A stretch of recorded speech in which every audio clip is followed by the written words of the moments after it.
Hallo und herzlich willkommen. Du bist allein, du hast Wind beim Anlegen und eigentlich hast du zu wenig Hände. In diesem Movie zeige ich dir mein Lieblingsmanöver. Das ist ruhig, einfach und souverän. Wie für einen Anleger Steuerbord vorwärts fahren wir an den Steg. Die achterliche Steuerbordklampe ist mit einer Leine belegt. Und jetzt abstoppen, festmachen und Vorwärtsgang einlegen. Jetzt bist du schon safe. Hast du Seitenwind, erhöhst du die Motordrehzahl und der Motor drückt dich seitlich an den Steg. Kurz, knackig, praktisch, finde ich. Weil du steuerst, bist du ja im Cockpit sowieso. Was ich wirklich mag, selbst wenn es dich jetzt total vertreibt, du hast das Manöver immer noch voll unter Kontrolle. Der Vorwärtsgang ist eingelegt und der Motor dreht dich wie am Zirkel zurück zum Steg. Du regelst das einfach über die Motordrehzahl. Ja, und jetzt machst du, was du sonst noch machen wolltest. Vorne festmachen, noch eine Leine raus, in aller Ruhe. Kein Stress, keine Hektik. Dieser Anleger ist wirklich in den meisten Fällen mein erster Schuss. Außer es hat richtig Wind. Dieses Manöver nutzt ja aus, dass wir einen Hebel haben zwischen der Klampe und der Propellerachse.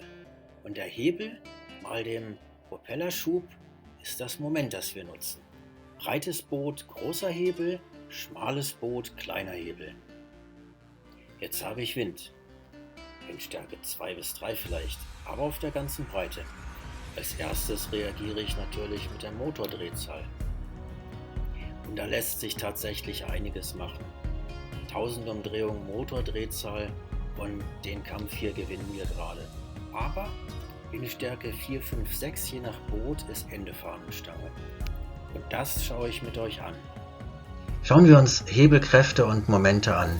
Wir haben die Windlast für Beaufort 1 bis 5 hier.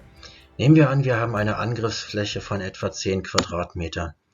Der Hebel vom Pfahl zu Schiffsmitte ist 6,2 Meter. Der Hebel vom Pfahl zur Schraubenachse ist 1,25 Meter.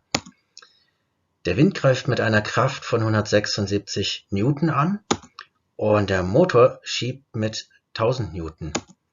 Damit bekommen wir ein Schubmoment des Motors von 1250 Newtonmeter und der Wind baut einen Moment von 1091 Newtonmeter auf. Wir haben Glück gehabt, der Motor kann das Boot am Steg halten. Ja, und das Kräftemessen eben gerade ja auch gewonnen. Hätten wir es nicht gewonnen, hätten wir die Drehzahl natürlich hochziehen können. Da wäre noch was drin gewesen. Wenn wir da am Ende Fahnenstange angekommen sind, haben wir noch mehr robuste Anlegemanöver. Davon erzähle ich euch im nächsten Movie. Wenn du das magst, was du gesehen hast, dann lass doch gerne einen Daumen hoch da und abonniere den Kanal. Kommt öfter mal was Spannendes nach.